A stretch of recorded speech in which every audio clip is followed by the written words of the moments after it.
ආයිබෝන්. අද 2021 අප්‍රේල් 19 සඳුදා නිදහස් සංවාදයේ තවදුරටත් සංවාදය යලි මැදිහත් වීමක්. මේ මොහොත අතිශය අදාළයි, අතිශය තීරණාත්මකයි, අතිශය ඓතිහාසිකයි. කොළඹ වරාය නගරේ යෝජිත ආර්ථික කමිෂන් සභාවට සම්බන්ධ පනත් කෙටුම්පත ශ්‍රේෂ්ඨාධිකරණය තුල අභියෝගයට ලක්වන මොහොත. ඊට එරෙහි මූලික අයිතිවාසිකම් පෙත්සම් 15කට එහා මෙහා ප්‍රමාණයක් විභාගයට ගැනීමට නියමිතයි. මේ ශ්‍රේෂ්ඨාධිකරණ තීන්දුව මේ රටේ රාජ්‍ය රට ජාතිය ඉතිහාසය තුල තීරණාත්මකව තීන්දුව කිරීමට නියමිතයි.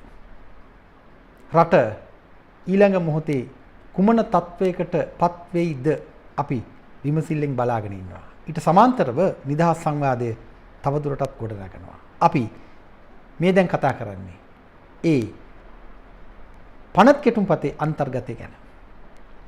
කොළඹ වරාය නගර ආර්ථික කමිෂන් සභාව මේ පනත් කෙටුම්පතට අයිතිකාරයෝ 3 දෙනෙක් ඉන්නවා. අග්‍රාමාත්‍ය සහ මුදල් අමාත්‍ය මහින්ද රාජපක්ෂ, බුද්ධ ශාසන ආගමික හා සංස්කෘතික කටයුතු අමාත්‍ය මහින්ද රාජපක්ෂ, නාගරික සංවර්ධන හා නිවාස අමාත්‍ය මහින්ද රාජපක්ෂ. මහින්ද රාජපක්ෂම තැන් 3ක 3 in 1 කොහොමද මේ වගේ අමාත්‍යාංශ 3ක් එකට කේන්ද්‍රගත කරලා මේ වැඩේට ඇමිනුවේ? ගෝඨාභය රාජපක්ෂ ජනාධිපතිවරයා දුරදක්නා නුවණින් මේ වැඩේ කෙරුවාද? මහමොලකරුවෝ එය එසේ කිරීමට ඔහුට ඉගැන්වුවාද? කොහොම ගත්තත් එකයි. මේ වැඩ අතර අන්තර් සම්බන්ධයක් තියෙනවා. 3 in 1 පනත් කෙටුම්පතේ පූර්විකාව කියවගෙන යනකොට මෙන්න මේ වගේ කොටසක් තියෙනවා. ඒ කලාපය තුල සහ එහි සිට ව්‍යාපාර සහ වෙනත් ක්‍රියාකාරකම් කරගෙන යෑම සඳහා ලියාපදිංචි කිරීම, බලපත්‍ර දීම, බලය ලබා දීම සහ වෙනත් අනුමැතියන් ලබා දීම. මොකද්ද මේ වෙනත් කියන පදයේ තේරුම?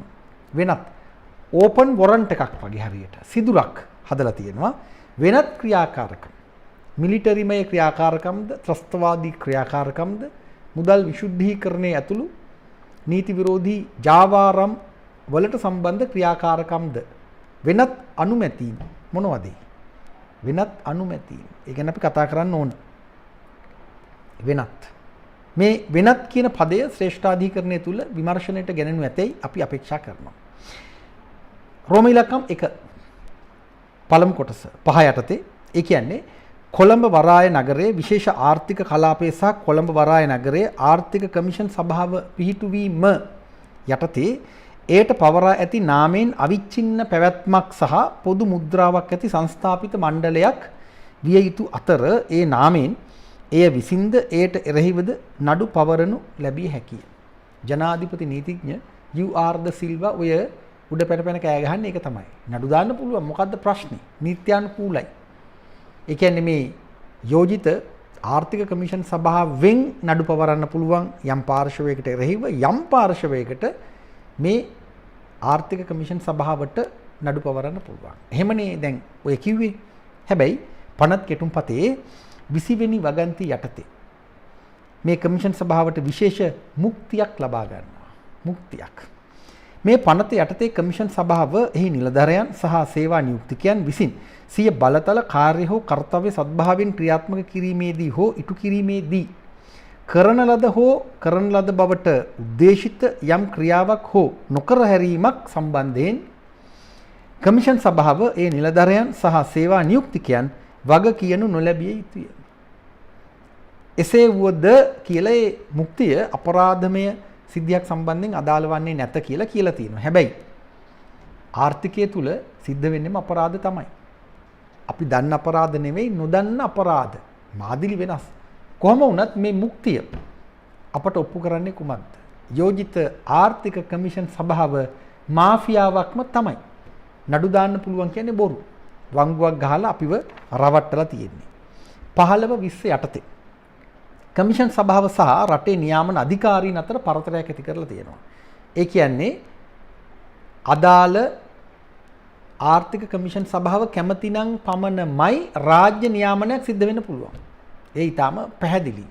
ඔය විජේදාස රාජපක්ෂ බොරුවට කියන කතාව ඇත්ත. පාඨලී චම්පික රණවක බොරුවට කියන කතාව ඇත්ත. රාජ්‍යයට නියාමනය කළ නොහැකි, අධීක්ෂණය කළ නොහැකි ආර්ථික මර්මස්ථානයක් තමයි මේ ඔවුන් ගොඩනගන්නේ. රෝම ඉලක්කම් 2. කමිෂන් සභාවේ අරමුණ 5 යටතේ විස්තර කරනවා. රට තුලට ඍජු ආයෝජන, ඍජු විදේශ ආයෝජන වැඩි වශයෙන් ආකර්ෂණය කර ගැනීම. රට තුලට කොළඹ වරාය නගරයට නෙමෙයි. දැන් ඔබට හිතෙන ඉඩ තියෙනවා හරිනේ රට තුලට කියන්නේ කොළඹ වරාය නගරය තුලට නම් ඒ කියන්නේ කොළඹ වරාය නගරයේ තියෙන රට ඇතුලේ. රට තුල කියලා ඔබට හිතෙන්න පුළුවන්. එහෙමනේ.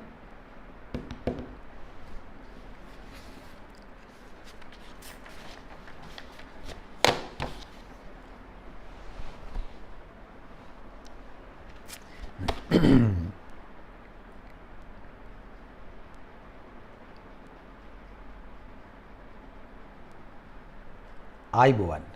අද 2021 අප්‍රේල් 19 සඳුදා. නිදහස් සංවාදයේ තවදුරටත්. සංවාදය යලි මැදිහත් වීමක්. මේ මොහොත අතිශය තීරණාත්මකයි, අතිශය ඓතිහාසිකයි. කොළඹ වරාය නගරයට සම්බන්ධ යෝජිත ආර්ථික කමිෂන් සභා පනත් කෙටුම්පත ශ්‍රේෂ්ඨාධිකරණයේ අභියෝගයට ලක්වන මොහොත. ඊට එරෙහි මූලික අයිතිවාසිකම් පෙත්සම් 15කට යහම ප්‍රමාණයක් විභාගයට ගැනීමට නියමිතයි. ඊට සමාන්තරව අපි අපේ සංවාදයේ ගොඩනගනවා.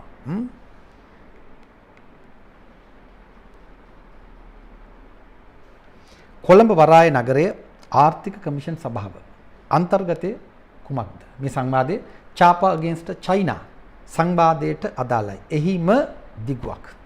මේ පනත් කෙටුම්පතට අයිතිකාරයෝ 3 දෙනෙක් ඉන්නවා. අග්‍රාමාත්‍ය සහ මුදල් අමාත්‍ය මහින්ද රාජපක්ෂ. බුද්ධ ශාසන ආගමික හා සංස්කෘතික කටයුතු අමාත්‍ය මහින්ද රාජපක්ෂ. නාගරික සංවර්ධන හා නිවාස අමාත්‍ය මහින්ද රාජපක්ෂ. මහින්ද රාජපක්ෂ අමාත්‍යාංශ 3කින් කේන්ද්‍රීය නියෝජනයක් ලබා දෙනවා. කොහොමද ඒක? ජනාධිපති ගෝඨාභය රාජපක්ෂ කල්තිය දැනගෙන මේ වැඩේ සැලසුම් කරලා තියෙන්නේ. 3 in 1. පනත් කෙටුම්පතේ පූර්විකාව කියවනකොට ඒ කලාපය තුල සහ එහි සිට ව්‍යාපාර සහ වෙනත් ක්‍රියාකාරකම් කරගෙන යාම සඳහා ලියාපදිංචි කිරීම, බලපත්‍ර දීම, බලය ලබා දීම සහ වෙනත් අනුමැතීන් ලබා දීම කියලා කොටසක් තියෙනවා. වෙනත් කියන පදේ තේරුම කුමක්ද? අනිවාර්යයෙන්ම ශ්‍රේෂ්ඨාධිකරණය තුලදී ඊට අර්ථ නිරූපණයක් ලබා ගත යුතුයි. නීතිඥවරු, වෘත්තිකයෝ ඊට සම්බන්ධ අවධානය යොමු කරන්න.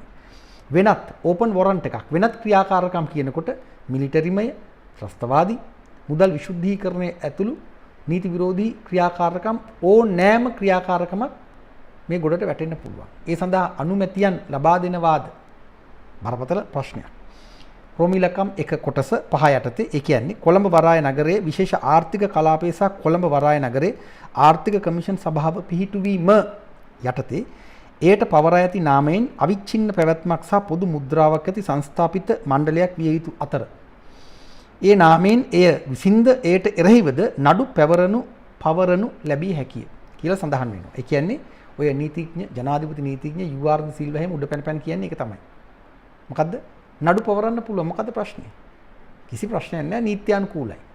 ඒ වුණාට පනත් කෙටුම්පතේ 20 යටතේ තියෙනවා මේ කමිෂන් සභාවට විශේෂ මුක්තියක් ලබා දෙනවා. හරියට විධායක ජනාධිපතිවරයාට වගේ. මොකද්ද මුක්තිය? මේ පනත යටතේ කමිෂන් සභාව එහි නිලධරයන් සහ සේවා නියුක්තිකයන් විසින් සිය බලතල කාර්ය හෝ කර්තව්‍ය සද්භාවයෙන් ක්‍රියාත්මක කිරීමේදී හෝ ඉටු කිරීමේදී කරන ලද හෝ කරන ලද බවට උද්දේශිත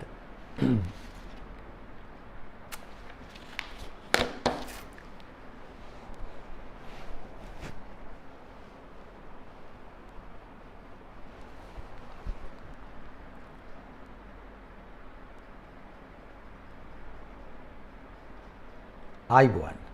අද 2021 අප්‍රේල් 19 සඳුදා. නිදහස් සංවාදයේ තවදුරටත්. සංවාදය යලි මැදිහත් වීමක්. මේ මොහොත අතිශය තීරණාත්මකයි, අතිශය ඓතිහාසිකයි. කොළඹ වරාය නගරයට සම්බන්ධ යෝජිත ආර්ථික කමිෂන් සභාවට අදාළ පනත් කෙටුම්පත ශ්‍රේෂ්ඨාධිකරණයේදී අභියෝගයට ලක් වෙනවා. ඊට එරෙහි මූලික අයිතිවාසිකම් පෙත්සම් 15කට යහම ප්‍රමාණයක් විභාගයට ගැනීමට නියමිතයි. ඒ පාර්ශවයන්ගේ අරමුණු චේතනාවන් කුමක් වුණත් අනිවාර්යයෙන්ම මේ මැදිහත් වීම අතිශය අදාළයි. අතිශය වැදගත්. ප්‍රජාතන්ත්‍රවාදයේ ක්‍රියාත්මක වෙන්නේ මහජනතා මැදිහත් වීම වලින් පමණමයි. මතකනේ? of the people, by the people, for the people. Abraham Lincoln කිව්වත් නැතත් ඒ තමයි ප්‍රජාතන්ත්‍රවාදය. ඊට සමාන්තරව අපි නිදහස් සංවාද වැඩබිම තුළදී මේ යෝජිත පනත නැත්නම් පනත් කෙටුම්පත සම්බන්ධයෙන් එහි අන්තර්ගතයේ සම්බන්ධයෙන් තවදුරටත් කතා කරනවා. චාපා against China සංවාද මාලාවේ තවත් එක දිගුවක්.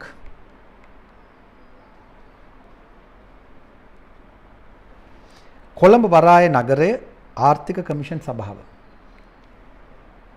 2021 අප්‍රේල් මාස 8 වන දින ඉදිරිපත් කරන ලදී. ගැසට් පත්‍රය පළ කළේ 2021 මාර්තු මාස 24 වන දින. මේ පනත් කෙටුම් පත්‍රයට අයිතිකාරයෝ 3 දෙනෙක් ඉන්නවා. අග්‍රාමාත්‍ය සහ මුදල් අමාත්‍ය මහින්ද රාජපක්ෂ. බුද්ධ ශාසන ආගමික හා සංස්කෘතික කටයුතු අමාත්‍ය මහින්ද රාජපක්ෂ. නාගරික සංවර්ධන හා නිවාස අමාත්‍ය මහින්ද රාජපක්ෂ. 3 in 1 ජනාධිපති ගෝඨාභය රාජපක්ෂ කල්තියා දුරදක්නා නුවණින් මේ වැඩේ සෙට් කෙරුවා නේද කියලාත් අපි අහනවා. 3 in 1 පනත් කෙටුම්පතේ පූර්විකාවේ තියෙනවා ඒ කලාපය තුල සහ එහි සිට ව්‍යාපාර සහ වෙනත් ක්‍රියාකාරකම් කරගෙන යාම සඳහා ලියාපදිංචි කිරීම බලපත්‍ර දීම බලය ලබා දීම සහ වෙනත් අනුමැතියන් ලබා දීම කියලා. මේ වෙනත් කියන පදේ අරුත කුමක්ද? ශ්‍රේෂ්ඨාධිකරණය තුලදී අනිවාර්යයෙන්ම එය විසඳාගත යුතුයි. වෙනත් කියනකොට මිලිටරිමය ත්‍රස්තවාදී මුදල් විශුද්ධීකරණයේ ඇතුළු නීති විරෝධී ජාවාරම් ඊට ඇතුළත් විය හැකියි. ඒ සඳහා මේ කමිෂන් සභාවට අනුමැතියින් ලබා දී හැකිද? අනුමැතියන් ලබා දී හැකිද? විශාල ප්‍රශ්නයක්. එය විසඳාගත යුතුයි. රෝමී ලකම් 1 යටතේ ඒ කියන්නේ කොළඹ වරාය නගරයේ විශේෂ ආර්ථික කලාපයේ සහ කොළඹ වරාය නගරයේ ආර්ථික කමිෂන් සභාව පිහිටුවීම යටතේ එයට පවරා ඇති නාමයෙන් අවිච්ඡින්න පැවැත්මක් සහ පොදු මුද්‍රාවක් ඇති සංස්ථාපිත මණ්ඩලයක් විය යුතු අතර ඒ නාමයෙන් එය විසින්ද එයට එරෙහිවද නඩු පවරනු ලැබිය හැකිය කියලා තියෙනවා. ඒ කියන්නේ ওই ජනාධිපති නීතිඥ UR ද සිල්ලා උඩ පැන කියන්නේ ඒක තමයි. කමිෂන් සභාවට වෙනත් පාර්ශවයකට එදිරිව නඩු පවරන්න පුළුවන්. වෙනත් පාර්ශවයකට මේ කියන කමිෂන් සභාවට එදිරිව නඩු පවරන්න පුළුවන්. මරුනේ. හැබැයි පනත් කෙටුම්පතේ 20 යටතේ වංගුවක් ගහලා වැඩේ නවත්තලා තියෙනවා. කොහොමද? කමිෂන් සභාවට විශේෂ මුක්තියක් ලබාගෙන තියෙනවා. මේ පනත යටතේ කමිෂන් සභාව එහි නිලධරයන් සහ සේවා නියුක්තිකයන් විසින් සිය බලතල කාර්ය හෝ කර්තව්‍ය සද්භාවයෙන් ක්‍රියාත්මක කිරීමේදී හෝ ඉටු කිරීමේදී කරන ලද හෝ කරන ලද බවට උද්දේශිත යම් ක්‍රියාවක් හෝ නොකර හැරීමක් සම්බන්ධයෙන් කමිෂන් සභාව ඒ නිලධරයන් සහ සේවා නියුක්තිකයන් වගකීම් නොලැබිය යුතුය. අන්න මුක්තිය. හැබැයි ඊළඟට ඒ මුක්තිය සම්බන්ධයෙන් කියලා තියෙනවා අපරාධමය ක්‍රියාවක් සඳහා අදාළ නොවේ කියලා. ආර්ථිකය තුල සිද්ධ වෙන අපරාධ කාටවත් හොයන්න බෑ ලේසියකට. මේ වෙන අපරාධ වර්ගයක් නේ අපි දන්න. කාට හරි පිහින් යන්නොත්, මැරුවොත්, වෙනත් කරදරයක් කෙරුවොත්, අතවරයක් කෙරුවොත් ඒ අපරාධ අපි අඳුරනවා. මේ ආර්ථික කමිෂන් සභාවේ අපරාධ සාමාන්‍ය ගණයට වැටෙන්නේ නැහැ. එතකොට මේ මුක්තියෙන් අනිවාර්යෙන්ම මේ යෝජිත ආර්ථික කමිෂන් සභාවට රැකවරණයක් ලැබෙනවා. ඒ හරහා එය මාෆියාවක් සහ අර කියන චීන කොලනියේ මූලස්ථානයේ බවට පත් වෙන්න හොඳටම ඉඩ තියෙනවා. මේ කමිෂන් සභාව පත් කරන්නේ ජනාධිපතිවරයා. ඔබට සතුටු ඇතිනේ. ජනාධිපතිවරයා කරලා තියෙන අනිත් පත් කිරීම දිහා බලනකොට සතුටු වෙන්න පුළුවන්ද? පී.බී. ජයසුන්දර ආර්ථික ඝාතකයා තමන්ගේ ලේකම් කරගත්තා. මිලින්ද මොරගොඩ රටම ඇමරිකාවට ඔතල දෙන්න හදන චීන ඉන්දියානු පංගු බේරන පාත්ෆයින්ඩර් ආයතනයේ ප්‍රධානියා මිලින්ද මොරගොඩ. ඇමරිකානු ඒජන්තවරයා, කොන්ත්‍රාත්කරුවා, තරව්කරුවා ඉන්දියාවේ මහ කොමසාරිස්වරයා කරලා යවුවා. ඔහුගේම ඊළඟ හැච්චා ලලිත් වීරතුංග තමන්ගේ උපදේශකවරයා බවට පත් කරගත්තා. ඊළඟ හැච්චා ජයනාත් කොළඹගේ විදේශ කටයුතු පිළිබඳ අමාත්‍යාංශ ලේකම්වරයා බවට පත් කරගත්තා. තවත් හැච්චේ දයරත්නායක හිටපු යුද හමුදාපතිවරයා අන්න රාය බාර දුන්නා. ඔහුගේ පත්කිරීම ගැන කුමන කතාවද? තව බොහෝ අය ඉන්නවා නුෂාඩ් එම් පෙරේරා දක්වාම. මේ පත්කිරීම ගැන අපි දන්න නිසා කමිෂන් සභාවට අනිවාර්යයෙන්ම චීන ගැති ඉන්දියාවට ඇමරිකාවට පංගු බේරන්න දන්න මොක්කු හරි ටිකක් පත් කරගනි. නාලක ගොඩ හේවලාගේ පන්නයේ අජිත් නිවාඩ් කබ්‍රාල්ලගේ පන්නේ. ඉතින් වැඩේ වෙනවා එතකොට. මේ කතාවේ හැටියට කමිෂන් සභාව පත් කරන්න පුළුවන් ජනාධිපතිවරයාට, සභාපතිවරයා පත් කරන්න පුළුවන්, අස් කරන්න පුළුවන්. ප්‍රධාන විධායක නිලධාරියා, CEO, ඩිරෙක්ටර් ජෙනරල්, අධ්‍යක්ෂ ජෙනරල් පත් කරන්න පුළුවන්. හැබැයි මොකටේ? අරමුණ වෙන එකක්. මේ කොළඹ වරාය නගරේ අපේ එකක් නෙමෙයි. හොඳට මතක තියාගන්න හම්බන්තොට වරාය, මත්තල ගුවන්තොටුපොළ මේ කොළඹ වරාය නගරේ නෙළුම් කුළුණ අපේ නෙවෙයි. ওই ණයට හදපු අධිවේගී මාර්ග ටික අපට තමයි හැබැයි වැඩක් නැහැ. ප්‍රමිතිය අඩුයි සහ අපේ රටට මේ තත්ත්වයන් අවශ්‍යද? ප්‍රශ්න ගොඩක් තියෙනවා. ඒ මැද්දේ මේ කොළඹ වරාය නගරේ චීනුන්ගේ වැඩක්. ඔවුන්ගේ one belt one road වැඩේ වැඩක්. අපට ගන්න මුකුත් නැහැ. මේ පනත් කෙටුම්පතෙන් පැහැදිලිව මේ වගේ පේනවා සහ ඒ රටට අභියෝග කරනවා. මුක්තිය දැන් ඔබට තේරුණානේ. 15-20 කමිෂන් සභාව සහ රටේ නියාමන අධිකාරීන් අතර පරතරයක් නිර්මාණය කරලා තියෙනවා. ඔය හිතේ දුකට හෝ වෙනත් හේතුවක් මත රංගපෑමක් විදිහට ජනාධිපති ගෝඨාභය රාජපක්ෂම දාලා විය හැකි, එක්ක මහමොලකරු දාලා විය හැකි. අනේ විජේදාස රාජපක්ෂ, අනේ පාඨලි චම්පික රණවක කියන කතා ඇත්ත. තවත් අය කියන්නේ ඇත්ත. හැබැයි බොරුවට කියන්නේ බොරුවට ඇත්ත කියනවා. ඒ කතා අනුව රාජ්‍ය නියාමනය සිද්ධ වෙන්නේම නැහැ. රාජ්‍ය නියාමනය ඉල්ලා හිටියොත් පමණමයි මේ කමිෂන් සභාවට ලබා දෙන්න පුළුවන්. එතකොට පොලිසියට හමුදාවට ඇතුළට යන්න පුළුවන්ද මේ කලාපයේ කියන ප්‍රශ්නය සිල්ලර මෝඩ ප්‍රශ්නයක්ම නෙවෙයි. රටේ නීති ආධිපත්‍ය ඒ තුල ක්‍රියාත්මක වෙනවද නැද්ද කියන එක UR ඩිසිල්වා කිව්වට අපි දන්නේ නැහැ. මේ තාම සකසාංකා මතු කරන තත්වයක්. රෝමිලකම් 2 කොටසේ 5 යටතේ තියෙනවා කමිෂන් සභාවේ අරමුණ විස්තර කරලා. රට තුලට ඍජු විදේශ ආයෝජන වැඩි වශයෙන් ආකර්ෂණය කර ගැනීම කියලා තියෙනවා. ඇඟ මෙව්ව වෙනවනේ රට තුලට ඍජු විදේශ ආයෝජන රට තුලට. කොළඹ වරාය නගරේ නෙමෙයි. දැන් ඔබ හිතයි එතකොට කොළඹ වරාය නගරේ කියන්නේ එහෙමනම් රට තමයි එක රටක් ඒකී රටක්. ඒ නිසා ඒ යෙදුම හරි කියලා නෑ. මේ වංගුවක් ගහන්නේ. රහස තියෙන්නේ අන්තර්කාලීන විධිවිධාන හා ආයෝජන අවස්ථා කියන කොටසේ. මොකද්ද රහස? 64 කමිෂන් සභාව විසින් අවශ්‍යයි සලකනු ලබන අවස්ථාවලදී අන්තර්කාලීන පියවරක් ලෙස මේ පනත ආරම්භ වන දින සිට අවුරුදු 5ක් නොඉක්මවන කාල සීමාවක් සඳහා ජනාධිපතිවරයා විසින් හෝ කොළඹ වරාය නගරයේ විශේෂ අමාත්‍යවරයෙකුට පවරනු ලැබුව අවස්ථාවකදී ඒ අමාත්‍යවරයා විසින් අනුමත කරනු ලැබිය හැකි කොළඹ වරාය නගරයේ බල ප්‍රදේශයෙන් පිටත ශ්‍රී ලංකාවේ යම් නම් කරනු ලබන ස්ථානයක සිට ව්‍යාපාර කටයුතු වල නිරත වීමට යම් බලයලත් තැනැත්තෙකුට අවසර දෙනු ලැබිය හැකිය. වාව්! ඒ කියන්නේ මේ කොළඹ වරාය නගරයේ ඉන්න ව්‍යාපාරිකයෙකුට, තැරැව්කරුවෙකුට, ජාවාරම්කරුවෙකුට එහෙමනේ දැන් මේ මුක්තියත් එක්කම හැදිලා තියෙන තත්ත්වය, හැදෙන්න යන තත්ත්වය, බදු වලින් නිදහස් වෙච්ච, නීති නිදහස් වෙච්ච වෙනම පාරාදීසයක්. මේ පාරාදීසය තුල ඉන්න කෙනෙකුට අවුරුදු 5ක කාලයක් සඳහා අන්තර් විධිවිධාන යටතේ ජනාධිපතිවරයාට විශේෂ අමාත්‍යවරයාට එහෙම කෙනෙක් පත් කරුවොත් පුළුවන් බලය ලබා දෙන්න. මොකටද? රටේ වෙනත් තැනක ව්‍යාපාර කටයුතු කරන්න. මාර සිදුරක් හදලා තියෙනවා. ඒ විතරක් නෙමෙයි.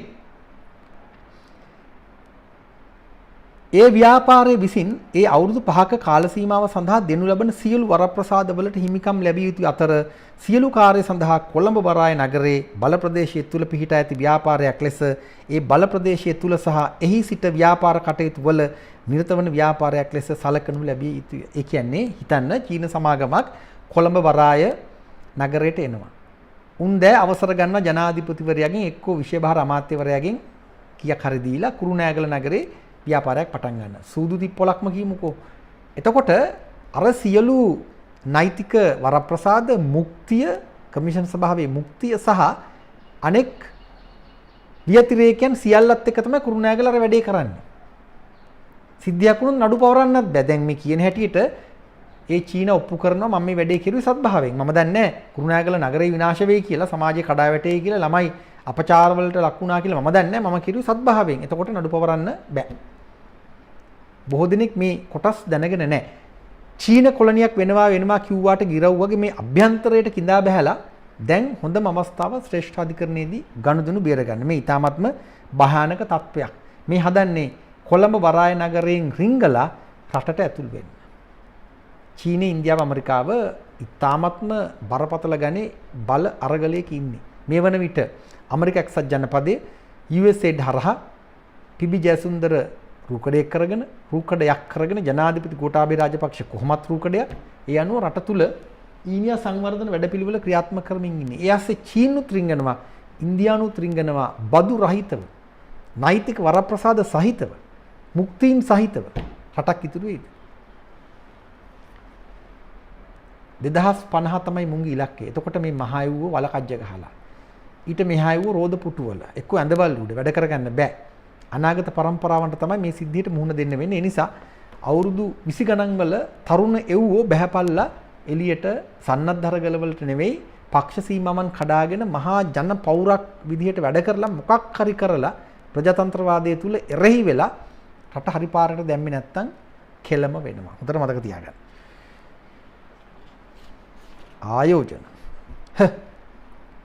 15 අනුව කොළඹ වරාය නගරය විගණනයට ලක්වන්නේ මාර විදිහකට. දැන් ඔය ඔක්කොම කියනෝනේ ආණ්ඩුක්‍රම ව්‍යවස්ථාවට අනුකූලව තමයි වැඩ ටික කරලා තියෙන්නේ කියලා. ලබ්බ තමයි GLP රිස් කියන්නේ අපි ආණ්ඩුක්‍රම ව්‍යවස්ථාව උල්ලංඝනය කරන්නේ නැහැ. ඒ අනුව තමයි වැඩ කරන්නේ. සියලුම දේවල් සිද්ධ වෙන්නේ ආණ්ඩුක්‍රම ව්‍යවස්ථාවට අනුකූලව කියලා කියනවනේ. එතකොට ඔය එක එක ඇවිල්ලා කෑ ගහනවනේ. මහින්දාන දලුත් ගමගේ පෙන්න කෑ ගහනවනේ යටිගිරියෙන්. පට්ට බොරු. විගණනය කෙරෙන්නේ කොහොමද? 154 පෙන්නනවා. ඒ කියන්නේ ආණ්ඩුක්‍රම ව්‍යවස්ථාව 154 පෙන්නලා කියනවා වාර්ෂිකව විගණනය කරනු ලැබී යුතුය. මේ වගන්තියේ කාර්ය සඳහා එසේ පත් කරනු ලබන සුදුසුකම් ලත් විගණකවරයා විගණකාධිපති නැහැ. පාර්ලිමේන්තුවට වග කියන කතා නැහැ. මුදල් පනත් නැහැ. මූල්‍ය වගකීම නැහැ පාර්ලිමේන්තුවට. ඒ සඳහා ජාත්‍යන්තර ගණකාධිකාරී වරයන්ගේ ආයතනයක් පත් කරන්න පුළුවන්. ඒතර විගණනය උන් කරගන්නවා. උන්ගේ එකෙක් ධම්මල කරගන්නවා. මුදල් විශුද්ධීකරණය කරනවා නම් විගණනය කරන්න බෑනේ. මොකක් හරි විගණනයක් කරලා වාර්තාත් එවන්න පුළුවන් පාර්ලිමේන්තුවට. කන්නේ දැන් අර පාස්කු ඉරිදාව සම්බන්ධ මහා කතාවේ අපේ මුදල් වලින් වාර්තා හදලා තියෙන 60 මාරක් ඒවා කන්නද? කන්නවත් බෑ. අඩුතරමේ තම්බලා. වාර්තා ඒවයි මොකටේ? මේ පට්ට බොරුවක්. විගණනයක් සිද්ධ වෙන්නේ නැහැ. රාජ්‍ය විගණනයක් කොහෙත්ම වෙන්නේ නැහැ. රෝම ඉලක්කම් 6 26 බලයලත් තැනැත්තන්ට පමණයි කියලා යෙදුමක් තියෙනවා. බලයලත් තැනැත්තන් කවුද? ඒ ගැන අපි හොයන්න ඕන. ශ්‍රේෂ්ඨාධිකරණයේ අවධානය යොමු කරන්න ඕන. වරාය නගරයේ තුල හෝ එහි සිට මේ 26 යටතේ තියෙන කෑල්ලක්. වරාය නගරයේ තුල හෝ එහි සිට කියන්නේ මොකද්ද? වරාය නගරයේ තුල ව්‍යාපාර කරන එක අපිට තේරෙනවා. එහෙම කරනවා නම් සහ එහි සිට කරනවා කියන්නේ මොකද්ද? අන්න අර අවස්ථාව තමයි. ඒ කියන්නේ කොළඹ වරාය නගරය තුල සියලු ආරක්ෂාව ලබාගෙන ව්‍යාපාර සහ ජාවාරම් කරන රට ඇතුලේ වෙන තැන්වල. ඒක නිසා තමයි වරාය නගරය තුල හෝ එහි සිට කියලා කියන්නේ. එහෙම නෙවෙයිද? වහම ශ්‍රේෂ්ඨාධිකරණයේදී සැලකිල්ලට ගන්න. ඊළඟට 30 යටතේ තියෙනවා ලියාපදිංචි බලපත්‍ර වෙනත් යම් අනුමැතියන් සඳහා ගෙවන්න ඕන ශ්‍රී ලංකා රුපියල් වලින් හැර. දැන් කියනවානේ මහ ලොකුවට රුපියල් වලින් ගනුදෙනු කරන්න පුළුවන් කියලා බෑ. රුපියල් වලින් බෑ. මොන රටේද තමන්ගේ රටේ කෑල්ලක් මුහුද අපේ කෑල්ලක්නේ ගොඩ කරන්න දීලා මේ වගේ මූල්‍ය අටමගලක් අටවන්න දීලා තමන්ගේ රටේ මුදල් එහි පරිහරණය කරන්න ඉඩ දෙන්නේ නැහැ කියලා එකඟ වෙන්නේ. සිහි මොලේ තියෙන පාලකයෝ ඉන්න රටක එහෙම වෙන්නේ නැහැ. හොයලා බලන්න ලෝකෙ කිසිම තැනක මේක වෙලා නැහැ. රුපියල් වලින් හැර තමයි ගනුදෙනු කරන්න පුළුවන් ලියාපදිංචි බලපත්‍ර වෙනත් යම් අනුමැතියන් සඳහා. අපේ රටේ වූ දතකට මැදගෙන ඉන්න ආයෝජනය කරන්න මොන ලබ්බක්ද කරන්න හදන්නේ කියලා බලමු. මුදල් විශුද්ධීකරණයට නම් පාර හැදෙන බවක් පේනවා. 4 යටතේ ශ්‍රී ලංකාවේ කිසිදු වාණිජ්‍ය බැංකුවක ඇති විදේශ විවහාර මුදල් තැන්පතුවක් මේ කොළඹ වරාය නගරේ යොදවන්න බෑ. කොහොමද මල්ලි ඒක? ශ්‍රී ලංකාවේ කිසිදු වාණිජ්‍ය බැංකුවක ඇති විදේශ විවහාර මුදල් තැන්පතුවක්. ඒ කියන්නේ ශ්‍රී ලංකාවේ ආර්ථිකයට බැංකු පද්ධතියට කිසිදු ආකාරයක වොයිස් එකක් නැහැ. සේ එකක් නැහැ. මහ බැංකුවට කිසිසේත්ම සම්බන්ධ වෙන්න බෑ. අක්වරල බැංකු ක්‍රමයක් තියෙනවා. අක්වරල උන්ගේ ජාවාරම්කාර තරවුකරු වැඩ කරයි. ශ්‍රී ලංකාවේ විදේශ විවහාර මුදල් තැන්පතුවක් වත් සම්බන්ධ කරගන්න බෑ. 10 යටතේ කොළඹ වරාය නගරේ බල ප්‍රදේශයේ තුල සහ එහි සිට ව්‍යාපාරයක් කරගෙන යාම සඳහා කරනු ලබන සියලුම ආයෝජන ජාතික ආර්ථිකයේ යහපත පිණිස ශ්‍රී ලංකාවෙන් පිටතින් සම්පාදනය කරනු ලැබිය යුතුය. ජාතික ආර්ථිකයට මොන ලබ්බක්වත් හම්බ වෙන්නේ නැහැ. තීන ටිකත් කෙලවෙලා යනවා. දැන් කියනෝනේ ආයෝජන ගලාගෙන යනවා කියලා මොකක්වත් වෙන්නේ නැහැ. මොකක් හරි ආයෝජනයක් කරනවා නම් ඒ ආයෝජනයේ ශ්‍රී ලංකාවෙන් පිටත කරන ආයෝජනයක් ලෙස සැලකිය යුතුයි. එතකොට ශ්‍රී ලංකාවේ ආර්ථිකයට කොයිම විදිහකටවත් ඊට සම්බන්ධයක් ඇති කරගන්න බෑ. මොකක්වත් ලැබෙන්නේ නැහැ. තීන දේ නැති වෙනවා මිස. අපි පැදුර එලලා කන්න බොන්න දීලා අරක්කු ටිකකුත් ගෙනත් දීලා කොහේ හරි යන එවුන් ටිකකට බූරුව ගහන්න කියනවා වගේ වැඩක් නේ. පැදුරත් අපේ කන බොන ඒ දේවලුත් අපේ උන් අරක්කුත් ඉල්ලනවා නම් අරක්කුත් අපේ කසිප්පු නම් කසිප්පුත් අපේ ඒවට වීදම් කරලා උන් බූරුව ගහලා සල්ලි එකතු කරගෙන යනවා. කවුදෝ එකෙක් ওই කතාව කියනවත් ඇහුණා. ඒ සිල්ලර කතා ඇත්ත තමයි. බොරුවට කියන්නේ හැබැයි ඇත්ත කතා. ඊළඟට විශ්ව කියනවා නැවත ශ්‍රී ලංකා රුපියල් වලින් හැර යම් නම් කරන ලද විදේශ විවහාර මුදලකින් තමයි ආයෝජනයේට අයදුම් කරන්න පුළුවන්. පැහැදිලිවම තියෙනවා. 31 යටතේ කියනවා ඒකීය අවස්ථා ආයෝජන පහසුකම් සලසන්නා කමිෂන් සභාව කියලා. ඒ කියන්නේ වෙන කාටවත් සම්බන්ධ වෙන්න බෑ ජනාධිපතිවරයාට, අගමැතිවරයාට, කැබිනට් මණ්ඩලයට, අමාත්‍යාංශයකට නෙවෙයි මොකෙකුටවත් යන්න බෑ. මේ පේන හැටියට ශ්‍රී ලංකාවේ කපුටෙකුටවත් යන්න බැරි මට්ටමක් තියෙනවා. ඒකී අවස්ථා ආයෝජන පහසුකම් සලසන්නා කමිෂන් සභාව විය යුතුය. ඒක අධිකාරියක් මාෆියාවක්. ඒ විතරක් නෙවෙයි. අර කලින් කියපු කතාව. දෙක යටතේ තියෙනවා කමිෂන් සභාවේ තීරණය අවසානාත්මකයි. මොන නඩුද? ලබ්බේ නඩු තමයි. නඩු දාන්න බෑ. තීරණය අවසානාත්මකයි. 35 සේවා නියුක්තිකයන්ට ගෙවීම් ශ්‍රී ලංකා රුපියල් නොවන නම් කරන ලද විදේශ විවහාර මුදල් වලින් තමයි වැඩ කරන්නේ. අපේ රටේ ඕයි දැන් කවුරු හරි ගිහිල්ලා වැඩ කිරුවා කියමුකෝ 83000ක රැකී අවස්ථා කියන්නේ විකාර චීන්නු මේ රට නැත්තරම නැති කරන මොකෙකුවත් රස්සාවල් හම්බ වෙන්නේ නැහැ. රස්සාවක් ලැබුණත් ගෙවීම් කරන්නේ ශ්‍රී ලංකා රුපියල් නොවන වෙනත් නම් කරන විදේශ විවහාර මුදලකින්.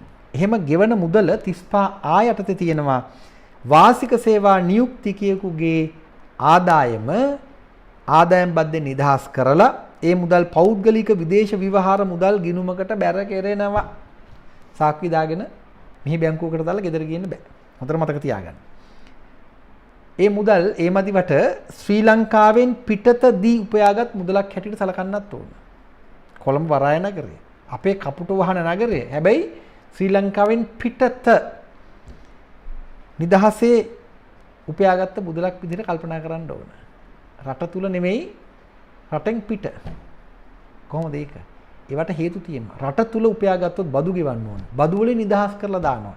උන්ගේ ව්‍යාපාර, උන්ගේ ජාවාරම්, උන්ගේ තරවුකාර ඒජන්තවරු, අක්වෙරළ බැංකු සියල්ල උන්ට බදු වලින් නිදහස් කරලා තියෙනවා.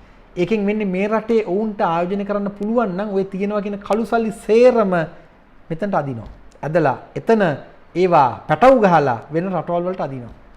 එහෙම බැලුවාම මේ අනිවාර්යෙන්ම මනි ලොන්ඩරින් සෙන්ටර් එකක් තමයි. අනිවාර්යෙන්ම එහෙම පේනවා. 25 පාටලි චම්පික රණවක අර 2024 ඉලක්ක කරගෙන කතා වගේක් කියනවනේ කතා ඔක්කොම ඇත්ත. මිනිහා බොරු, චම්පික බොරුවක් කියන කතා ඇත්ත. ඉඩම් විකුණන්න හදන්නේ සින්නක් කර විදිහට. 25 යටතේ තියෙනවා ඉඩම් බදු දීම නිදහසේ භුක්ති විඳිය හැකි පදනම මත පැවරීම. මේ මොකද්ද? බදු දෙනවා නම් එහෙමයි නිදහසේ භුක්ති විඳිය හැකි පදනම මත පැවරීම කියන්නේ අනිවාර්යෙන්ම විකිණීම තමයි.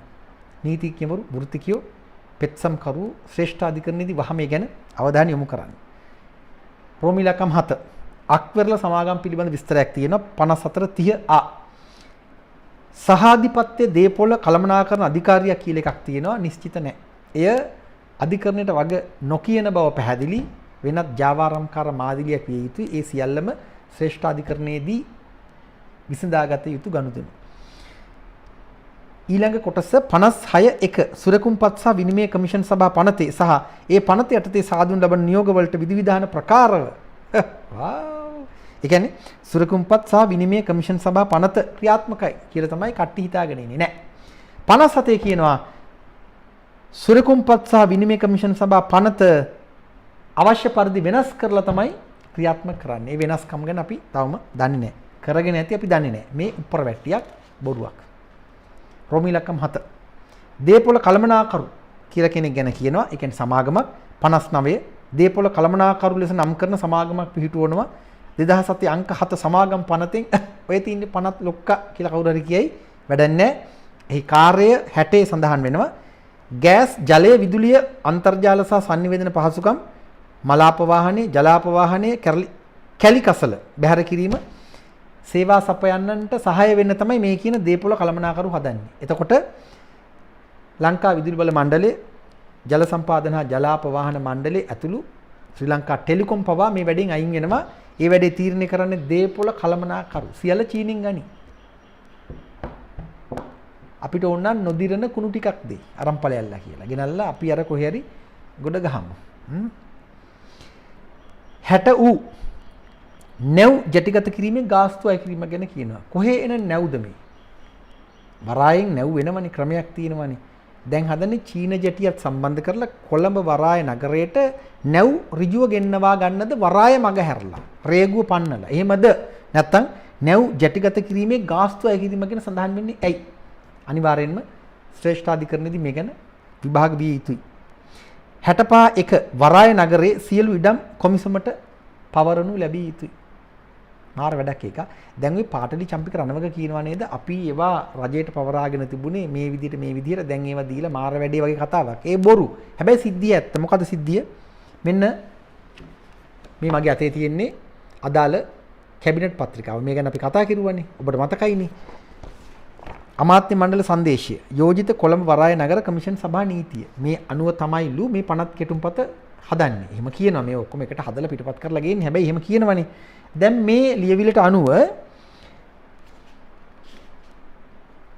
ඔබට මේ විස්තර බලා ගන්න පුළුවන් Chapa against China මව්බිම අනතුරේ ශ්‍රී Lanka no belt no road 2021 අප්‍රේල් 12 අපි සංවාදය පටන් ගත්ත අධ්‍යයනය කරන්න. මේ අනුව චීනය චෙක් පෝට් සිටි කොළඹ ප්‍රයිවට් ලිමිටඩ් CHEC හරහා වරාය නගරේ ගොඩනගන්න ඇමරිකානු ඩොලර් බිලියන 1.4ක් වෙන් කරනවාලු. දැනට ඇමරිකානු ඩොලර් මිලියන 900ක් යොදවලාලු ගොඩ කරන්න. ගොඩ කරන ලද මුළු භූමිය හෙක්ටයාර 269ක්ලු. වාණිජ සංවර්ධනයේට හෙක්ටයාර 178ක්ලු. 178ක්ලු. ඔය හෙක්ටයාර 178න් ඒ කියන්නේ 143න් හෙක්ටයාර 116ක් අදාළ චීන සමාගමට 99 අවුරුද්දකට බදු දෙනවාලු. එහෙම තමයිලු ආයෝජනය කරනකොට. ඉතිරි හෙක්ටයාර 91යි ඒ කියන්නේ 34.4 පොදු ප්‍රදේශ. ඉතිරි හෙක්ටයාර 62යි ඒ කියන්නේ 123 බදු දිය හැකි රජයේ ඉඩම්. Government marketable land. ඔබට සතුටු හිතෙන්න පුළුවන් චීන අපටත් කෑල්ලක් දීලා කියලා. නැවත ඔබට ගණිතය කිව්වොත් 143ක්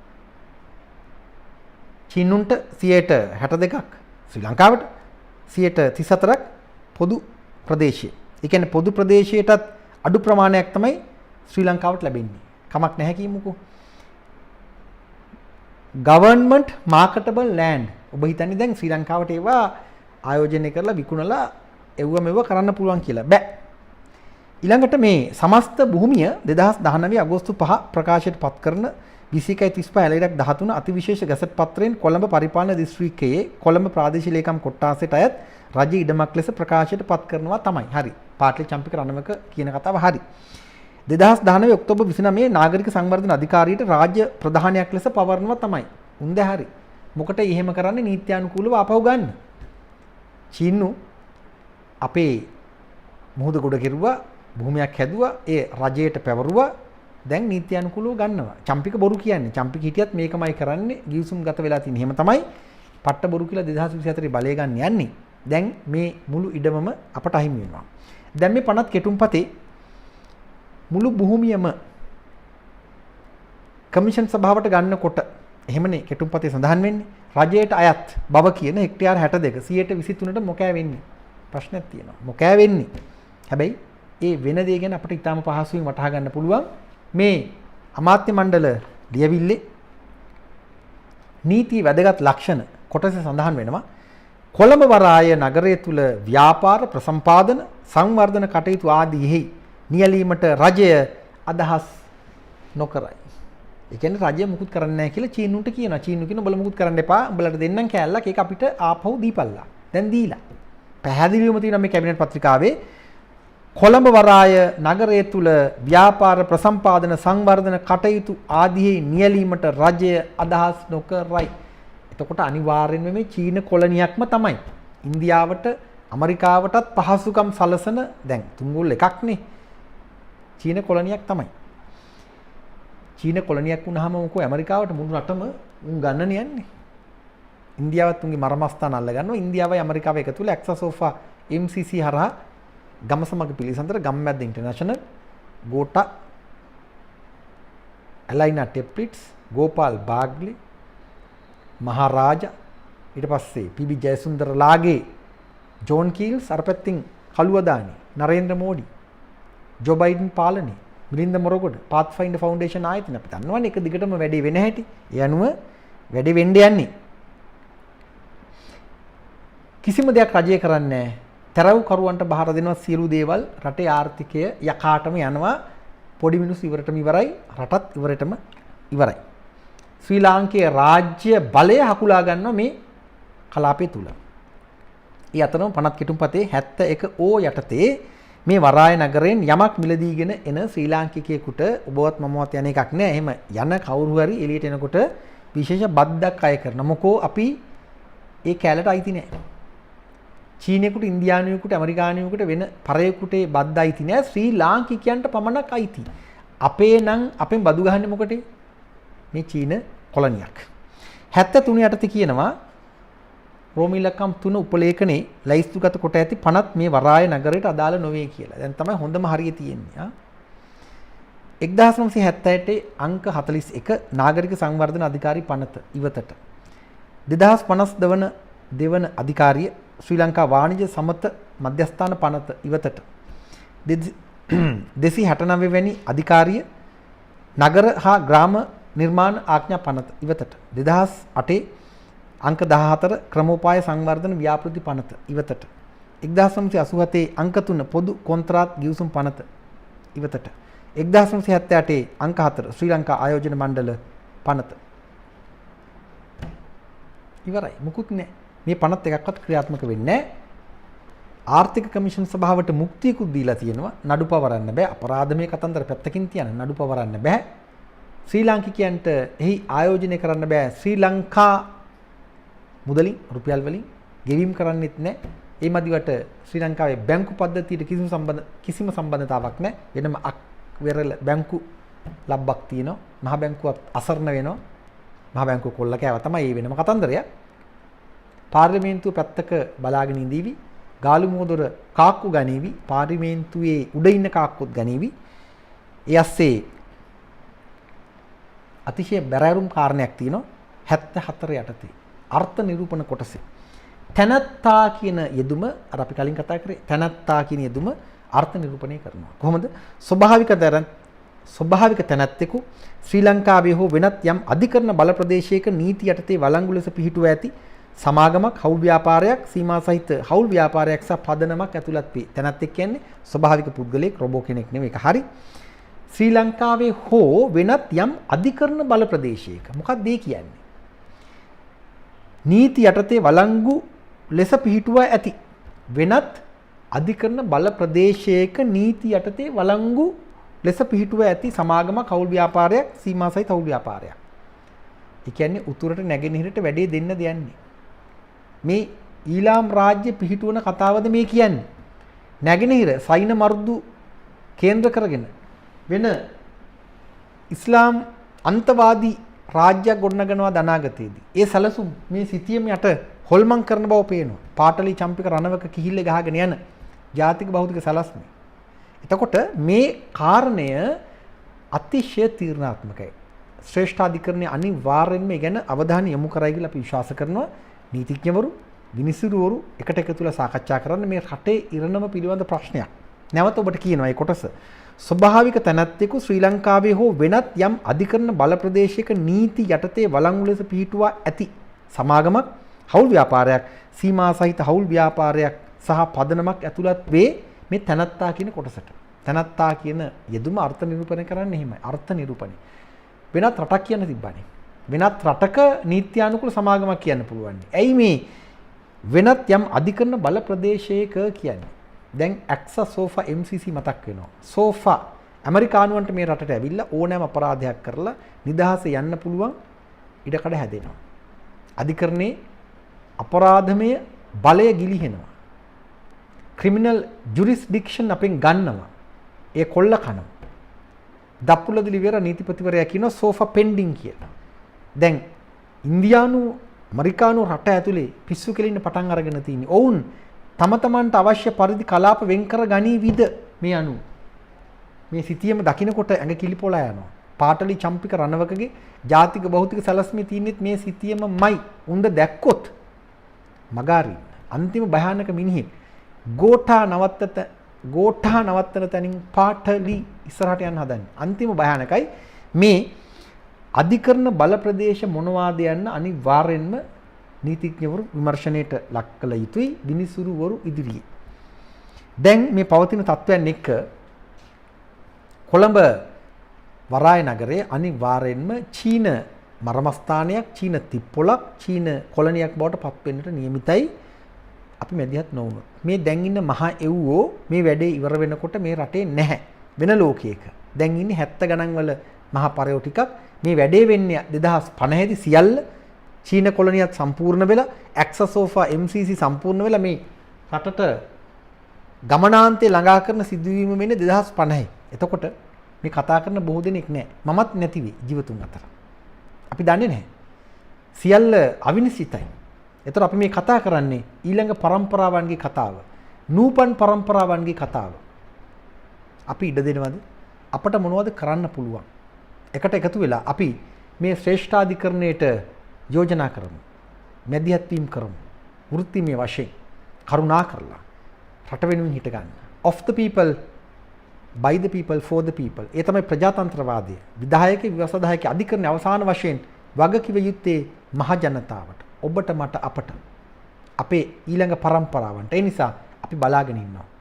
කොළඹ වරාය නගරයේ යෝජිත ආර්ථික කමිෂන් සභාව මේ තත්ත්වයන් යටතේ පිහිටුවන්න ඉඩ දුන්නොත් අපට යලිත් ඒ ගැන කතා කරන්න කිසිවක් ඉතිරිවන්නේ නැහැ. ඒ නිසා අපි බලාපොරොත්තු තියෙනවා අතීතයේ යම් යම් අවස්ථාවල කෙරුවා වාගේ විශේෂයෙන්ම යහපාලන කාලය තුල මෛත්‍රී රනිල් යම් පමණකට හෝ මට්ටු කෙරුවා සේ මේ මොහොතේ මැදිහත් වෙන්න ශ්‍රේෂ්ඨාධිකරණයට ධෛර්යය ලැබේවා.